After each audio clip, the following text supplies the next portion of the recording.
Welcome to Talking Race and Kids, conversations brought to you pretty regularly from EmbraceRace. I'm Melissa Giroux. I'm a multiracial Black-white woman, and I'm Andrew Grant Thomas. We are a couple. I'm an African-American and also the co-founder of EmbraceRace. Right, and we have two kids upstairs who are pretty settled in, so they might not interrupt tonight, which is nice. And EmbraceRace is a community for parents, for grandparents, for teachers, for people who want to raise kids, help raise kids, guide kids who are informed, thoughtful, and brave about race. And these Talking Race and Kids conversations are our way to enlarge everyone's circle in terms of, enlarge the circle in terms of bringing knowledge and expertise from all kinds of arenas, but also widen our circle of concern to understand what's going on in our own communities, in communities that we're less familiar with. So we're really glad you're here. And more folks are coming in. Please, we'd love to hear where you're coming from. Yeah. Take a moment if you can, say hello. And again, I just put the name of the book. Oop, I spelled Chisholm wrong, with apologies to Shirley Chisholm. It's actually C-H-I-S-H-O-L-M. I forgot the L. And the name of the book is Shirley Chisholm is a Verb. A couple people asked about that. Someone just asked if this is pre-recorded, and it's not. I love that. That's how professional we look. We thought we were just like in our house, but it is definitely not pre-recorded. But it will be available to folks after the fact. We'll send out a link to everyone who registered, and all of our stuff is archived on our website at embracerace.org. Great. So, Chris, what do you think? Should we start? So we've got a lot of people still coming on, so that's why we're questioning whether to start, but let's just start. Let's just start. So tonight we're having a conversation called Parents Who Lead on Racial Justice in Their Communities. And we hear from lots of parents who are leading on racial justice in their communities, whether they're doing it with their parent hat on, or with their teacher hat on, or with their whatever policymaker, whatever their job is.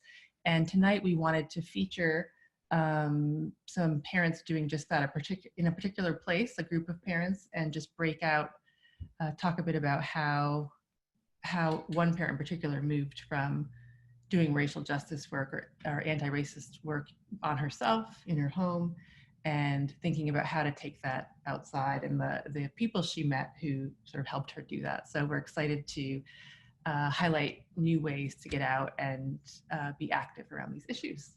And we will, I'll ask them to come on, our guests, please come in. I'll mention your names in just a second. Before we get going, I had a couple people in the chat saying, really glad it's not pre-recorded.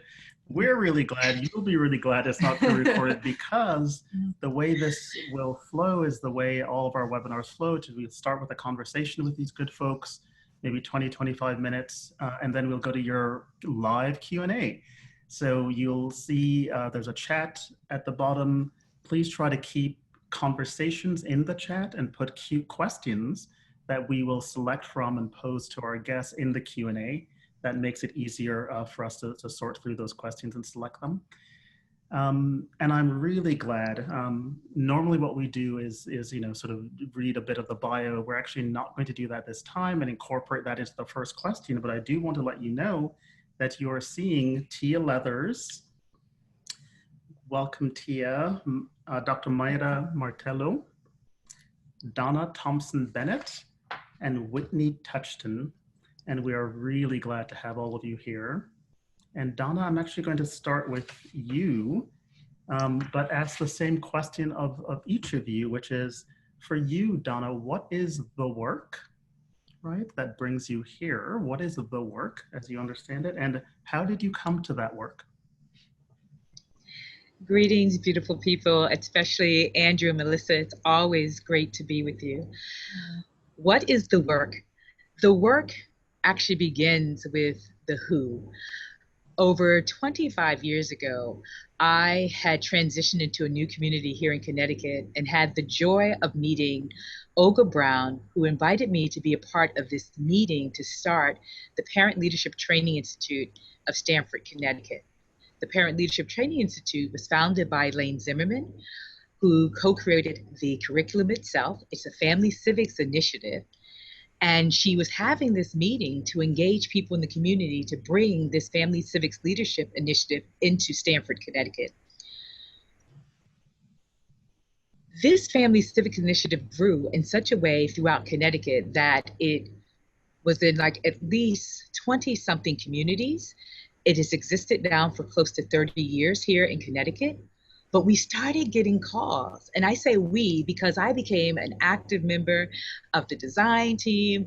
I became a facilitator, all of that. But what led me to even getting engaged with after that invitation from Olga was the audacity of Elaine Zimmerman over 30 years ago to say that democracy happens in conversation across difference. And that difference included race, gender, culture, language, social economics, and other differences. And that this curriculum was designed to engage the people in democracy.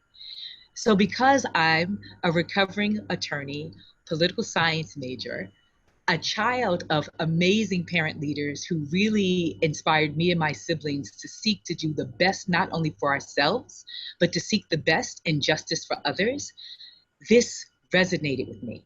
And so out of the growth of PLTI in Connecticut, there was interest outside of Connecticut.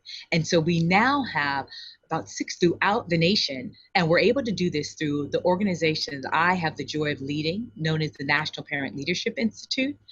And at MPLI, by way of PLTI, we actually believe that concept that Elaine introduced over 30 years ago, that parent leaders working across race, gender, culture, language, social, economic, and other differences have the power to generate equity, opportunities, and outcomes for children and families, especially those who have been marginalized, denied, or limited because of their race. Race equity is both a value and a verb for us here at MPLI. Because we are, as the slide indicates, we are a parent-centered, anti-racist organization, and we have the joy of partnering with parents and other community leaders to increase racial equity and policy and practice. I'm joined tonight by one of our partners of Jacksonville, Florida, who leads PLTI there in Jacksonville, Florida. Myra? Thank you so much, Donna, and thank you to Melissa and Andrew for this amazing opportunity for us to share. So how I came to the work, I always have to talk about my parents. I'm originally from Colombia, and I have to say part of my journey is I grew up in poverty. And when I mean poverty is I will challenge the poorest communities in this country to come with me to see real poverty and misery in Colombia. So I grew up seeing my mom carrying parents organized. That's just the way, because we don't have a strong government. So we are not relying on anyone but each other to really get, solve basic problems. So that is sort of my trajectory. So I work at the Jacksonville Public Education Fund, which is a local nonprofit that really, our goal is we want to help really to close the opportunity gap. And if that's an important topic when you talk about equity and racial issues. So one of the beautiful things that happened to me, and I'm excited to be here to let the parents speak, and it's that really we brought this initiative, we brought PLTI to Jacksonville as a community project. And this is, like I always said, and when I talk to Donna, I feel really proud that we were able as a community to take a year to really learn about this program, because as many of you, I'm sure you see programs that come and go, but they are not really responding to a community need. So that was really critical for us. And Tia Leathers, my colleague who works at the local school district, also joined and would say, we wanna bring this the right way. So we have 4 organizations, being the Jacksonville Public Education Fund, the main sponsor, but we have an MOU with this Duval County Public Schools, which Tia is my partner in that. And we also have the libraries, the Jacksonville Public Library, because if you ask yourself, where are parents? Well, either they are in the schools or they are in the libraries. That's unfortunately most of the places where the civic life takes place. And also we have the main funding organization for children's program in the city that is called the Kids Hope Alliance. So that's how we bring into this. But I will share with you later on, like, you know, equity can be such a beautiful word that everyone is using, but it's very interesting. And sort of my role has been always like, how do I challenge myself, my organization, to say, okay, what are the facts?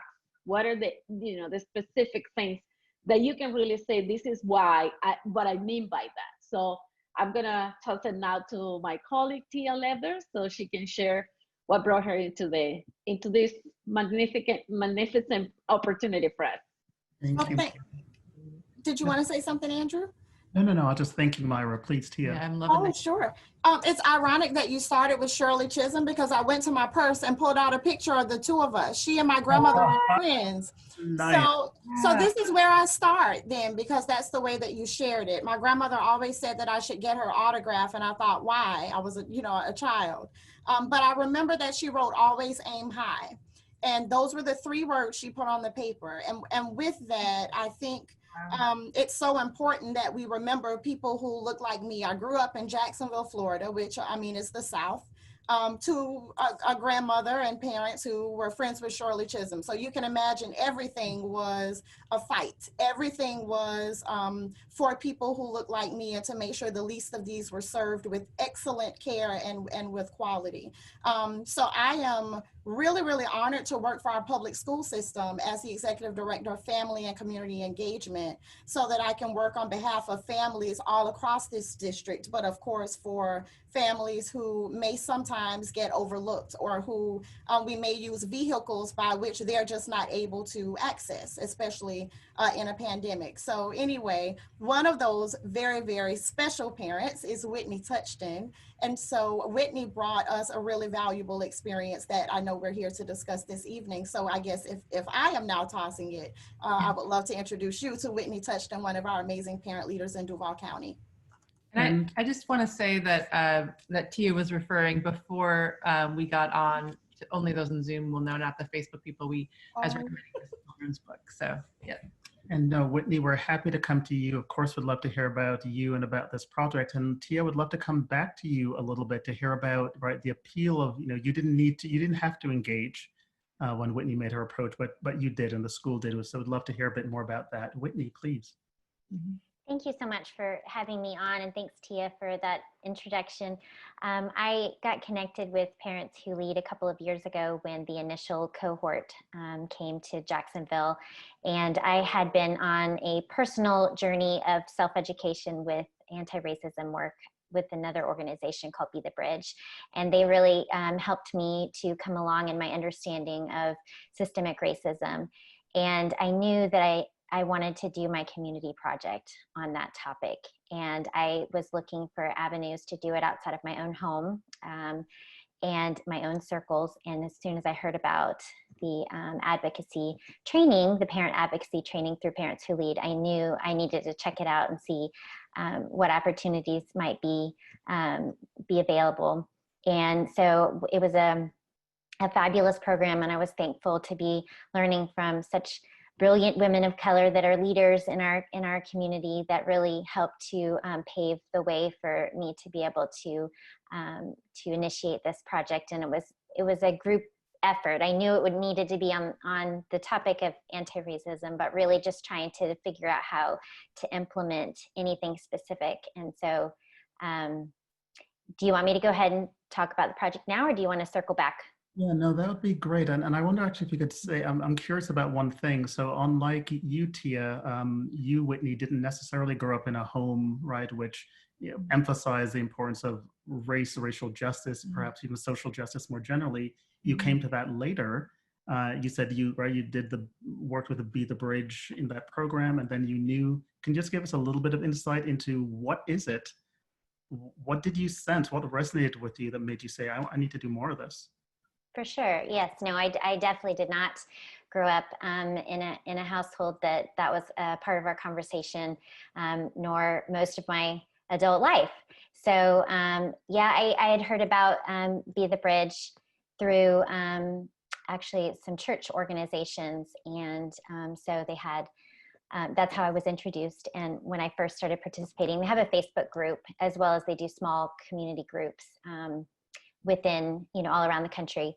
And their whole platform allows to have multicultural small group discussions around racism to bring not only awareness through educational materials, but then also just to be able to have community and discussions with people from different backgrounds, to be able to actually have these conversations and not it be something that's vague or, especially for white people often have never ever had a conversation like this, have never engaged in this topic. And so I really just spent a couple of years just really learning a lot, listening, reading books, podcasts, and then I started to lead some community groups of my own in my home and engage friends and other people that I came in contact with. And so it really became a burden of mine because I saw how big the problem was, and I really felt like I couldn't not do anything about it. Like I just couldn't leave it as something I learned about. It needed something to be done about it. Andrew, can I add something that just speaks of how interested Whitney was? I will never forget. So to get into PLTI, but in Jacksonville we call it Parents Who Lead, but it's PLTI. You have to go through an interview process. Well, Whitney had her youngest daughter was having a surgery, and she was in another city. And she, despite all of that, she's like, no, I want to be part of this. So I was, by that, just, before getting to know her, I was just like, wow, what kind of motivation and commitment has this mother has? That she's, having a surgery with her youngest daughter, and she's still like, no, I want to make it work. And, we had to go around. So I was, since before I met her, I was so impressed with that level of commitment. Mm-hmm. Mm. And then can we hear more about the project itself? Sure. So I felt like a good launching place would be implicit bias training. Involving the public school system in some capacity. The big dream was to bring it, to all stakeholders in the district, but we had to start somewhere. And so I was able to fundraise for one of the district employees to be certified in implicit bias training. And so that was kind of the first step was I was able to lead an implicit bias panel discussion at a Teach conference. But then the next step, it's an ongoing project. And so the next step was then bringing someone certified through the district to be able to offer implicit bias workshops. And so we have a district employee that has done that through currently online platform with COVID, but previous to that, she was doing trainings with teachers in the district. And then we were able to move it to an online platform for the summer and open it to the community. And I know Tia will share more about that. And then we have future plans also for other workshop opportunities within the district to be able to further the reach of the implicit bias training as a stepping stone to engage in the conversation. Tia, I would love to hear her, yeah. Sure, so I'll jump right in, and I can see from the chat also that there are some questions about implicit bias. So I'll share that implicit bias has been such a great vehicle for us as a system. When you talk about a public school system, we're full of educators and folks who generally we know what to say and we know how to do things and what types of things are acceptable. We're trained in that regard. However, there are some things that exist that no one knows about.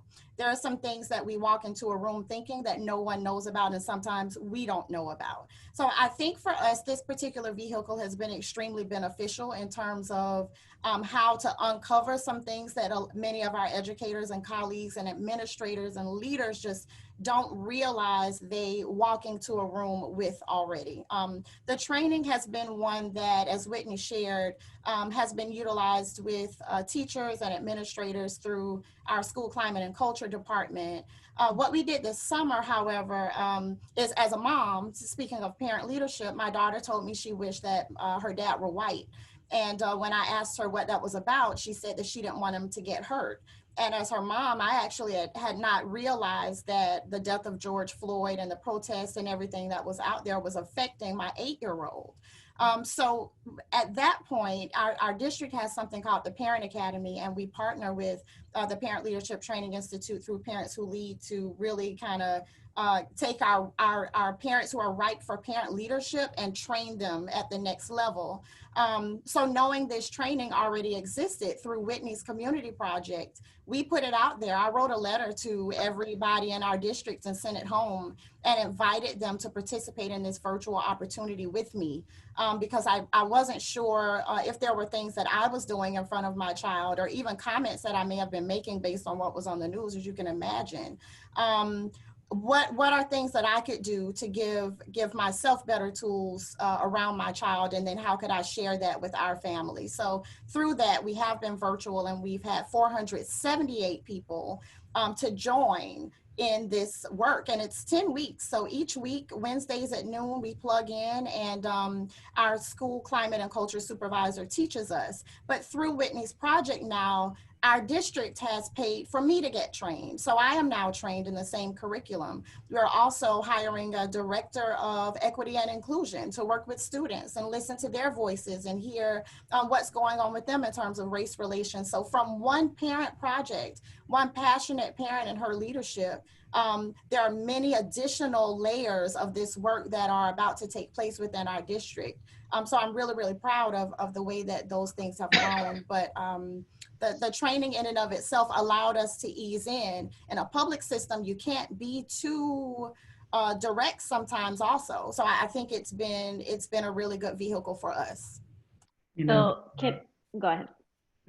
There's a question about whether or not you believe the implicit bias training works. And I want to say, Tia, I love the way you framed that training as a vehicle, right, and as a catalyst. Right, so you imagine when you have almost 500 people coming through, right, and district employees and so on, and parents, think about the conversations you're having simply, right? So I think it's a mistake and certainly overly reductive for people to think that implicit bias training, it's successful only if it reduces the implicit biases that we carry. Actually, I think much more often it's aimed at helping us become aware of those biases and manage those biases. So right, interrupt the link between the bias and the behavior. But again, you point to so many other things that is catalyzed for your community, which really I think is probably the way we need to be thinking about what this work can do. So kudos to you both. Yeah, if people define it, and many do, as anti-bias training as training you to not have bias, then no, it does not work. Then you probably will be disappointed. Right, yeah. Practice and a community to have a practice within, which is also what I love about parents organizing and developing, what is a practice, sort of being able to, if you're all trained in it, you can sort of hold each other accountable, after. Exactly. Right? And the beautiful thing additionally to this is remember, this has been so powerful because unfortunately, the way any system see parents is they don't recognize that parents are leaders, right? They are not just only caring about their children. And one of the things that, we review all different models. And the reason we picked PLTI is because this is about how to really strengthening the skills and just giving more tools to the toolbox that parents already have, but not only for their own children, which is the fascinating part of all the community projects. In some of the cases, right, like you can see, and I love that you asked Whitney, so right up front the question, she's white. She doesn't really suffer the effects of racism, right? But she's a true advocate for all children. So this is not only about her.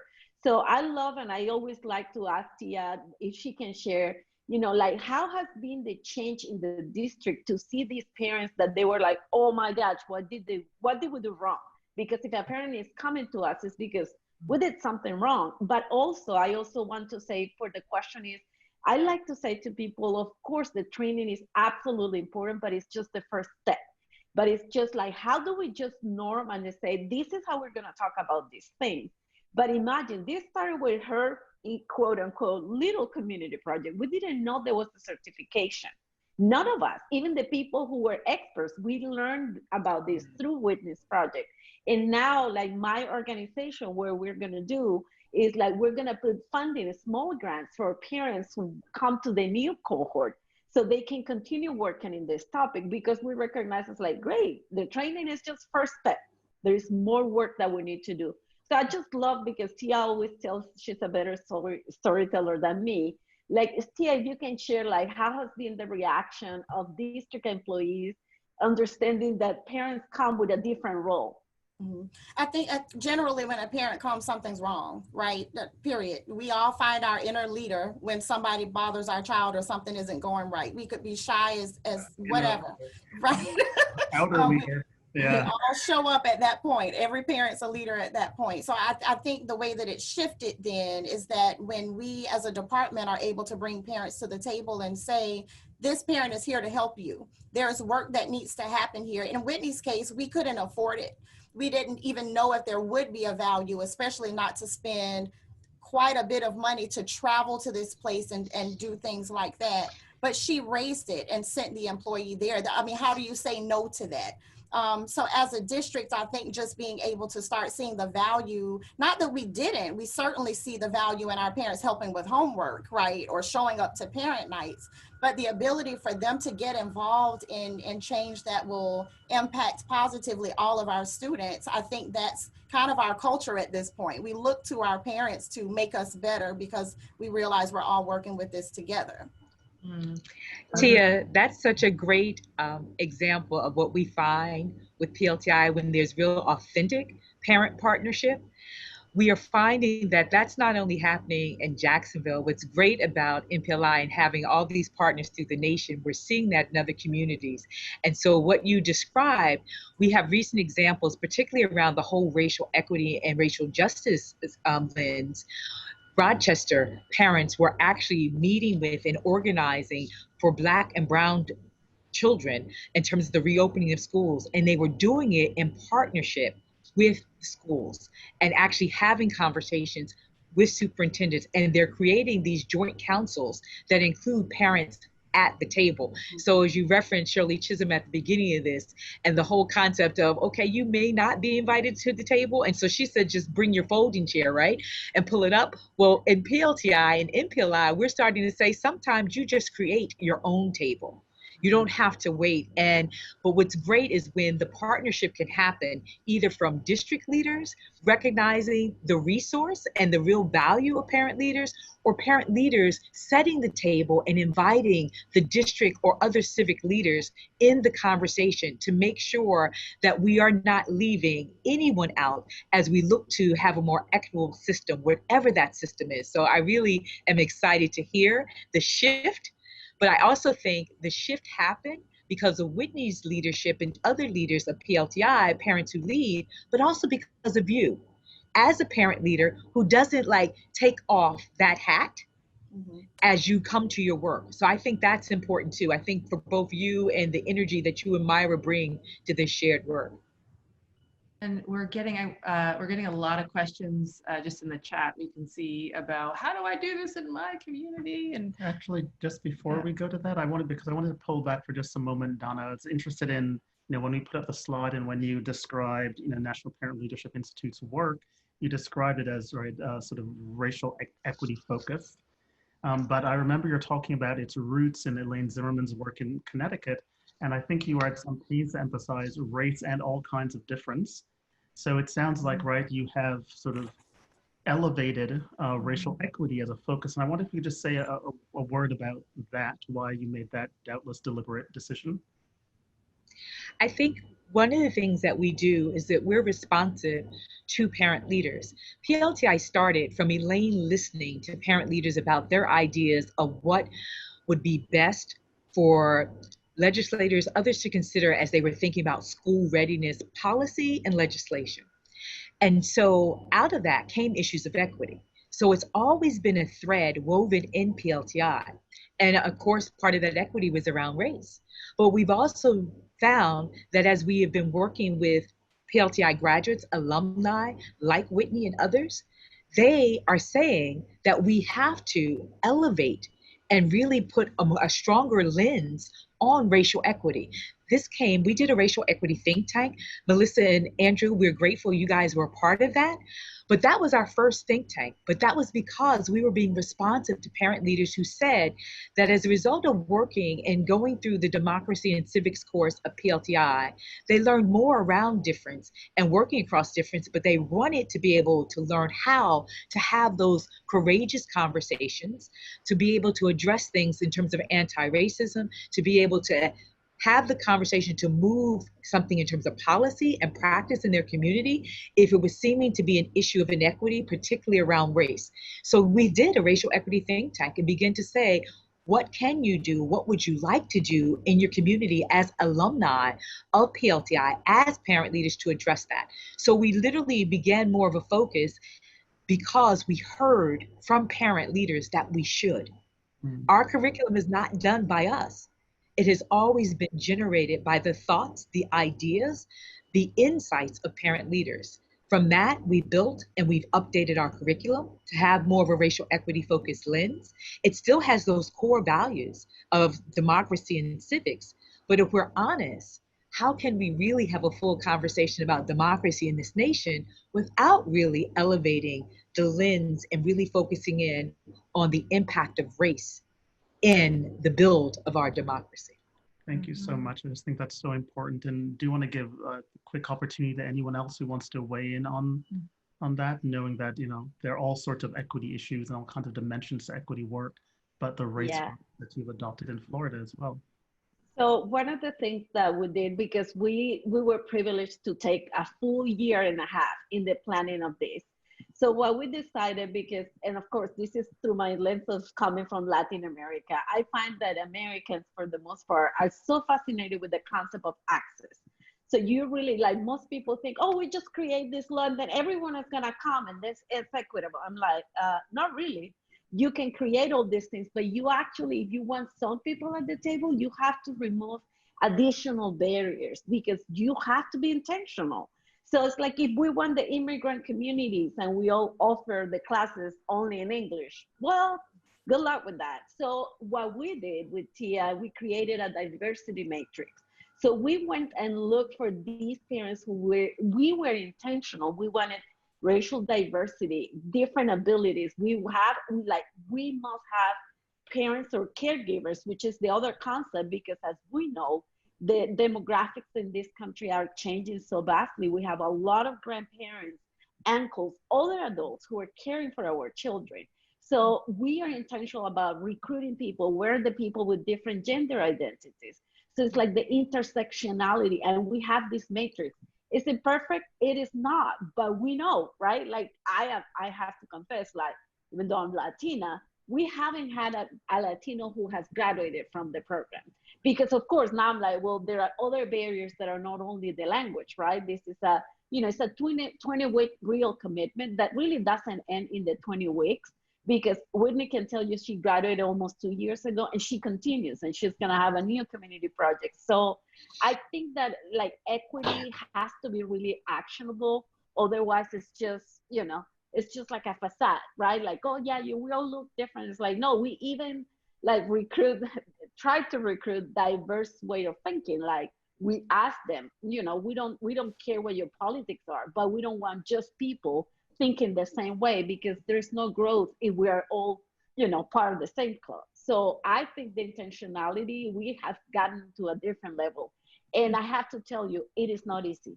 It's a lot easier to say, we just put it here in Facebook, whomever saw it, great. And if they didn't, I'm like, no, there are people that you actually like, okay, how do I remove barriers? So part of the classes, we provide transportation, we provide childcare, and it's not any childcare, we provide food. And it's like, it is truly the most intentional. And I hope you hear my excitement. It's just like, it's a dream come true for me. And the real partnership that we have created in Jacksonville, it's amazing. Now we're going to the third year. We are having, right, Tia, other people say, we want to be part of this. I'm like, okay, yeah, absolutely. Because we don't want this to depend only on one organization, right? Which is the other thing that happens. What happens if, you know, whatever the priorities of my organization change? Well, it's not going to go away because we build it as a community partnership. So there are many other agencies that can take it on. Right, right. And I know that, I mean, we were really impressed going to, you know, I guess maybe we first met you, Donna and Patty and Carolyn and Zoom, you know, this, all of you in, maybe we went to Hartford, there was a thing, and then we went for the training to participate, to sort of talk about EmbraceRace at the training in Rochester. And both times I was really struck by how diverse, how many men there were as well. I mean, still dominated by women, but still men. You know, just the conversation's very diverse, and always a translator. And you guys wanted us to have a translator for this, which, you know, we weren't able to in the time, but you certainly sort of held us to account, and we're going to do that in the future. So I just love all of those, thinking about all of that. And I'm very happy that you bring up the challenges, because we've talked about some of the bright spots. And I think people need to hear the challenges a bit, and you have gone into it, Myra, because it's hard work, and we don't want people to give up when it gets hard, because it's inevitably going to get hard. So if maybe a couple of you want to talk about some of the challenges as well. Yeah, and actually, if we can go back to maybe Whitney and Tia. So Tia, can we start with you from your end? What was hard? What isn't challenging? What isn't hard? What isn't hard? Oh gosh, it's all challenging. That's exactly. Right? I think even when the topic comes up, it's like, uh-oh, wait, now we're talking about what? So it kind of starts there. I even had difficulty. I had difficulty just saying, what account do you want the money in? She's paying for it. What account? What account? And finally I said, put it in my department's account. I'll pay for it. You know, like it just, it can be uncomfortable for some people to even walk this particular, you know, path. But we got it situated. We got her trained. I think another one of the challenges, honestly, as leaders, I think is just continuing. Not allowing of the 478 people who signed up, not allowing the voices of the 10 nasty grams I got for even doing it, to keep me from continuing to engage the 478. So honestly, in a system like this, you know, we've had people who have called my office screaming and hollering, the audacity of you, right, to do such a thing, to invite us to do whatever this is. I'm pulling my child out of your system, right? And so the beauty of the pandemic is, well, there may be others that are just, you know, not wanting to send their child in our system anyway. So bye, you know, I can't say that. But that is challenging. That is challenging because you know, when you serve the public and you have the heart to do good, there are times when you think to yourself, hold on, you know, was this the right call? And it was. So just keeping that in mind and staying attached to people that, you know, remind you that you're doing the right thing also. The budget, you know, there has to be money for it. So even if you get this great idea and we have the one person trained, but we're in a school system with 130,000 students, what's the the one person is great, but now what? So just the ability to say, I want to do it too. And then next thing you know, I have it. You know, they sent me that we're getting this director, and I didn't add that the director's coming with 2 specialists. So we are growing our team specifically for this area. But it is challenging because it takes board members, it takes the superintendent, it takes all of the decision makers to say that this is a worthwhile commitment. So money, people, ourselves, it's all a challenge, but a worthwhile challenge, and one that I mean, you have to do it. There are days that you just think that you want to tiptoe out the back door and let somebody else have it, and then you think to yourself, if you got out of your seat, who's going to sit in it, and what are they going to do? And so you just stay in it and you keep going. But anyway, Whitney, you may have challenges from the parent perspective. Also, I know I've shared mine from a system perspective, but I think the biggest piece is just planting both feet in the ground and not caring what those challenges are, because they will come at you. Yeah, I would just add that I wanted to encourage parents that they can still be involved in this work, even if they don't have this fabulous network and support system, you know, that we've worked on in Jacksonville, because you might not have that in the community that you're in, but there's still work to be done and there's still progress to be made. And so I would just encourage people to really start with self-education. That's something that's severely lacking in most people. And there are phenomenal everything, books, podcasts, Facebook groups, you know, any type of medium that you can think of. There's someone doing anti-racism education.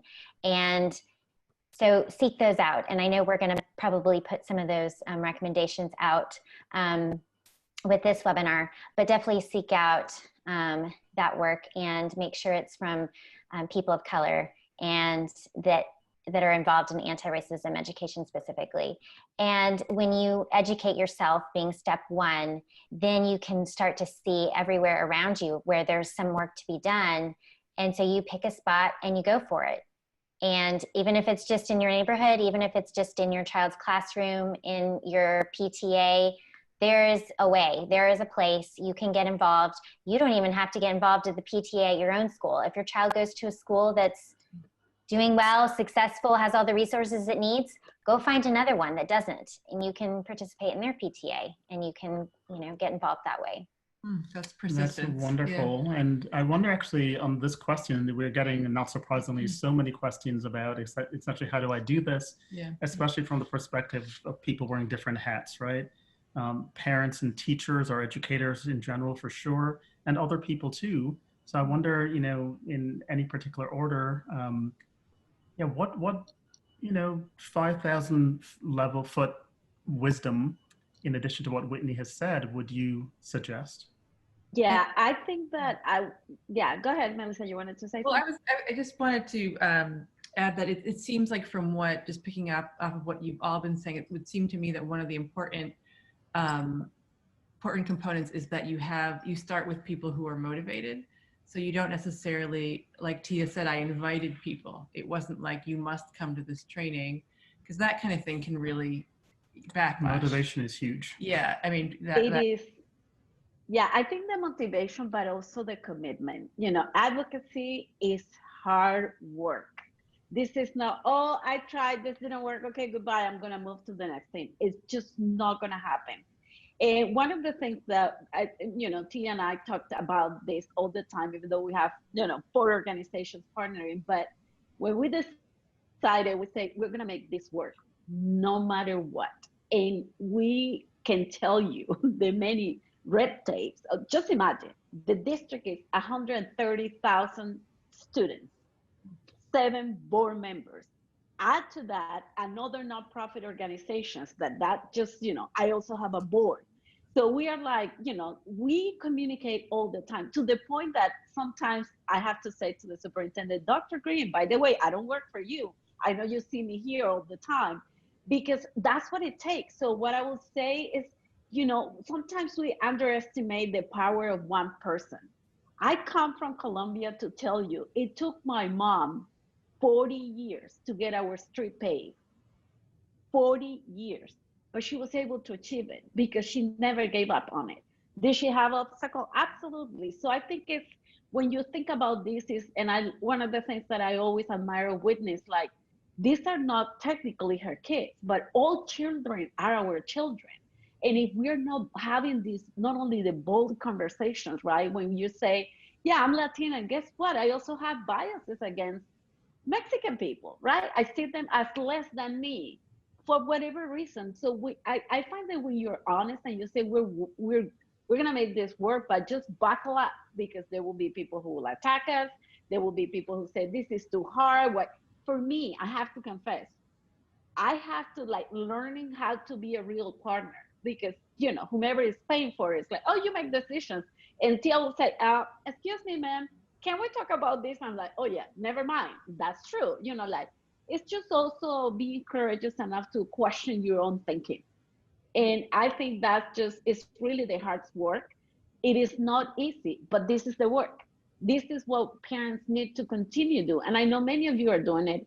And I know it's really challenging, right? Like when you put another thing, if you put implicit bias plus having a kid who has a special needs, things get more complex, right? So it is doable, but you have to be relentless. And you know, sometimes there are days that Tia and I finish the day saying, "Oh my gosh, what are we doing?"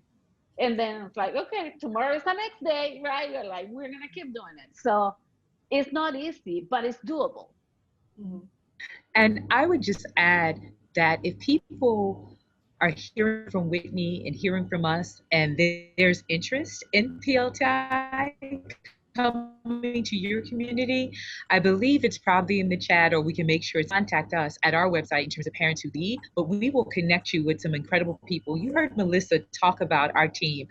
I'm sitting before you, but I am here along with all of my team members and my board. And I particularly want to highlight that Zulema Gomez, who is our senior implementation specialist, she was the technical assistance, the guide, and is still the guide for Jacksonville and other communities throughout our nation. And we are fortunate that we have Melvette Hill, who is the director here in Connecticut for any of the sites.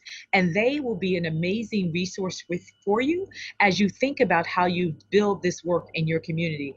We've had people call us who were parent leaders who were interested in PLTI. We've had organization members, we've had school districts, health systems call and say, how do I do this? How do I bring this in the community? And that year experience that Myra talked about, we're walking alongside with you.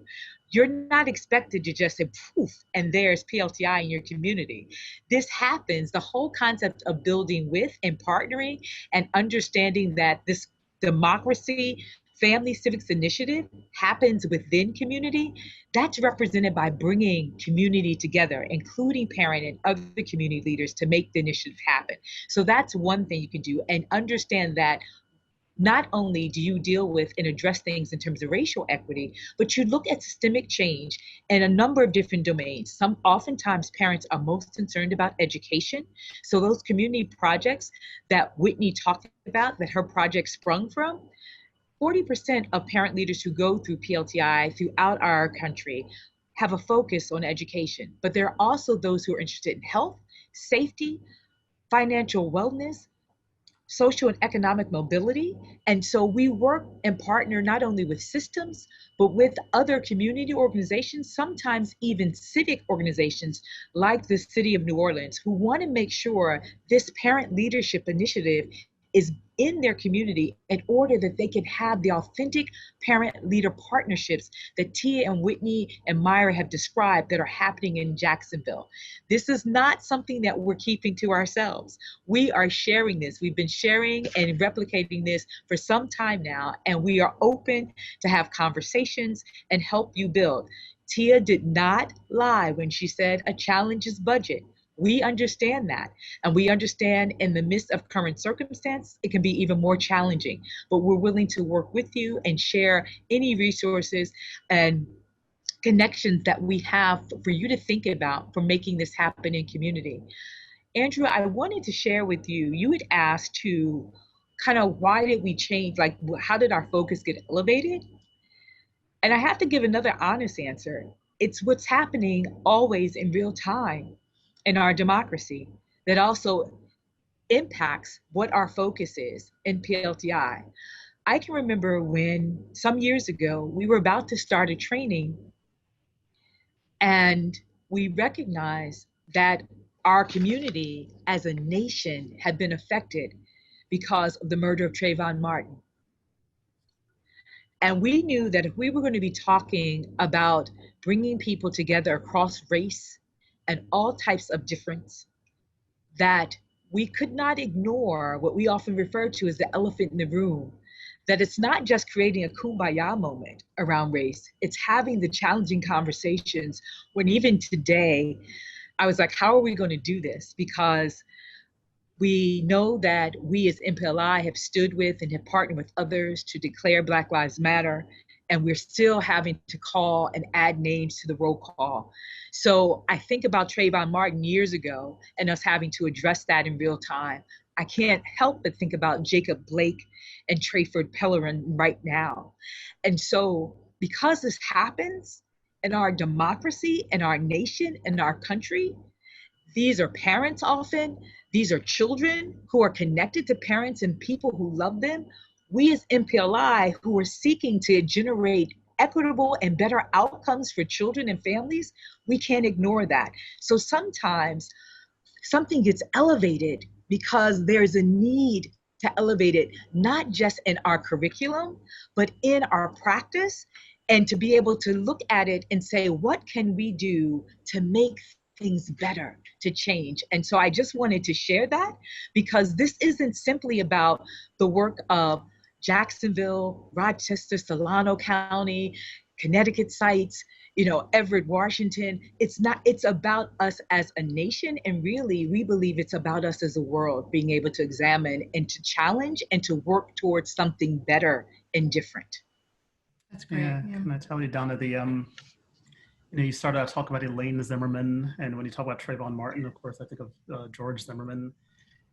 Zimmerman to Zimmerman, very, very different Zimmermans they're making. Yes. You also talk, of course, about circumstances, real circumstances of the world, and the people. Your first answer to that question was that being led by your people, your parents. Tia, I wanted to come to you to start this next question. Again, we're getting some variations on this, but when we talk about circumstance, which can pose both challenge and opportunity, of course, COVID and certainly the murder of George Floyd and all the other things around it, and yes, all the names, Donna, that you just said, Lake just more recently. So I'm wondering, what are you seeing?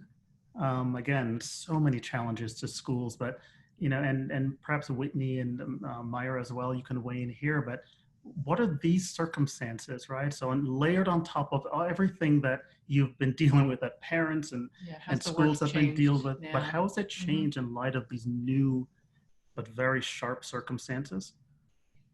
In many ways. I think the most obvious, of course, is job loss or resources that, may have already been stretched, right? And then they've gone from stretched to not at all. In our particular instance, what we did was go out and fundraise immediately. And as we started serving lunches to students on the buses, we gave out school supplies, we gave out masks, we gave out crayons. Just whatever we could get, we continued to pour into the homes because they had to go home for school.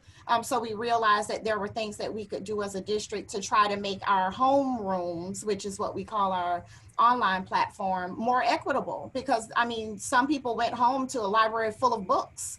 Other people went home to not one book or the parent who can read it. So we read the books electronically and we put them online. And then, do you have online? Did you know when so then we started mailing things. We went back, we had to go back. So even with the letter that went out for the training, it was snail mail, because you may not even know what's happening in the district. We did a full out parent guide, like a little magazine, and sent it home with everything we could think that you needed to know, because as a system, we were telling the news, we were telling the media. That's where all of our updates were, right? But if you aren't watching television, or the lights have already been off, or whatever that looks like, that is just not an effective way to communicate with our families. So from the financial barriers to the mental issues that took place if you return to trauma. And that's where our children look forward to getting out of when they come to school. What resources did we have there? Which we did, but we had to also share what those are. We sent folks to homes. We knocked on doors. I think the pandemic has allowed us to go back to where, old school systems began. But knocking on doors, speaking to families, seeing what's going on and providing resources, it's really allowed us to do that with a mask. Right. We're in Florida. I know there's some issues there. Yeah. Right. And Whitney, I just wondered did you want to weigh in on, whether or how the landscape, the opportunity has shifted in light of, what some are calling a racial awakening, especially perhaps among white members of our society? Yeah. For sure. There's definitely been a hugely increased opportunity for conversation. And unfortunately, an unfortunate reason as to why with more death. But it has been an increased opportunity to be able to have conversations with people that were previously not interested. And it definitely allowed the opportunity to expand the reach of, the district's implicit bias training offerings, because there were more people that were interested in learning and listening for the first time. So that's been encouraging. It's been a little bit of a double-edged sword, because in some ways, COVID has sort of distracted a lot of this work, but then in other ways, it's elevated it. So it's just another season that we have to kind of walk through and keep pushing through and finding ways to continue to have the conversation for anyone that's willing to participate. So. And can I just add the value of a face like Whitney's versus a face like mine? You expect me to care, right? And so what's nice is that you should see some of the emails Whitney sends to shake us up. She's like, do you think this is the best school leader? Have you seen the demographic of this school? And then when they meet her, they're like, oh wait, that was you, right? But I think it allows for us to not just give that, oh, you should care. There's a reason why you care. Why does Whitney care? I don't know why Whitney cares. I'm just grateful that she does, because her face and her voice and her work, her advocacy speaks differently than mine will ever come across, because they expect me to care. So the opportunity for, and I'm just gonna call it out because you embrace race, right? Stand up, speak up. We need you. There are principals who have come back to me and said, I'm so glad you sent that letter. You sent the letter. I was afraid. I was afraid to speak up, but my team will be a certain type of way because I'm not afraid to mention that anymore.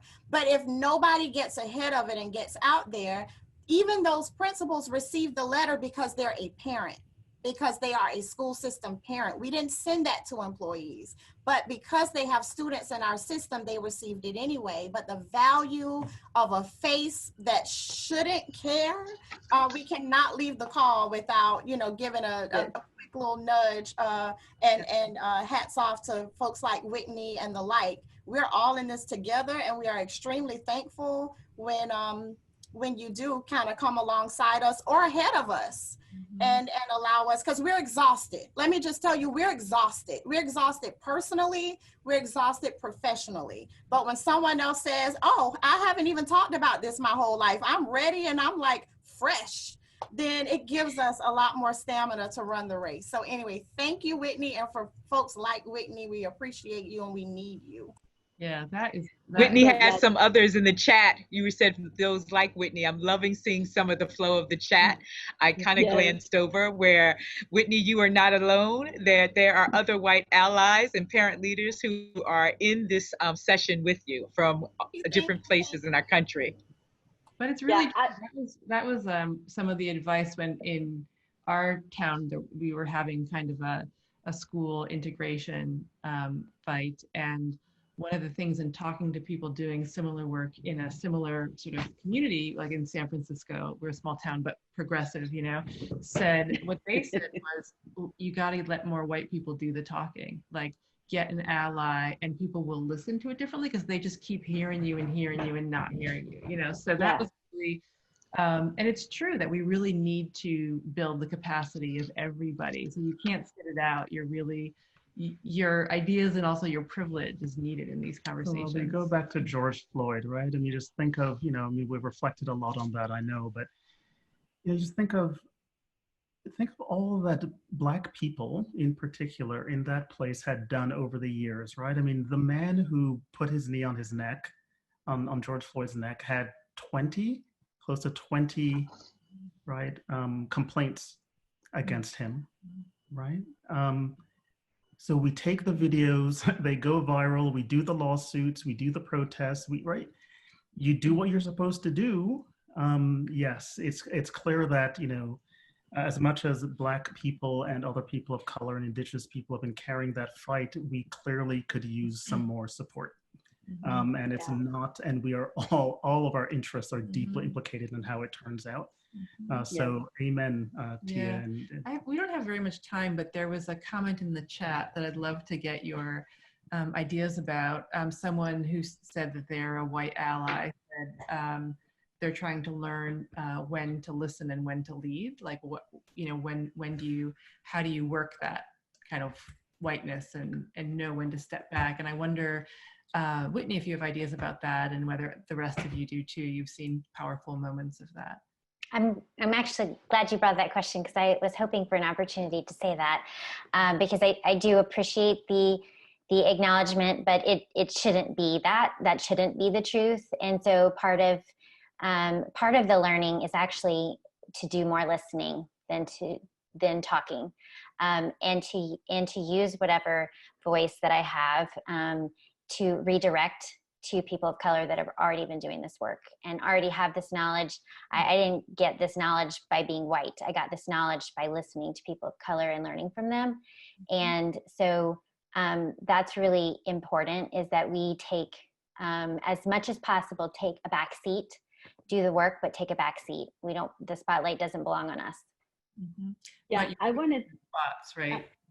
I wanted to add, just answer your question, is also really being able to ask the questions instead of coming with your preconceived notion about what people need. So we, as a nonprofit, we have different partnerships with the district, but we ask them for the first time in many years. I remember calling Tia and ask her, what do you need?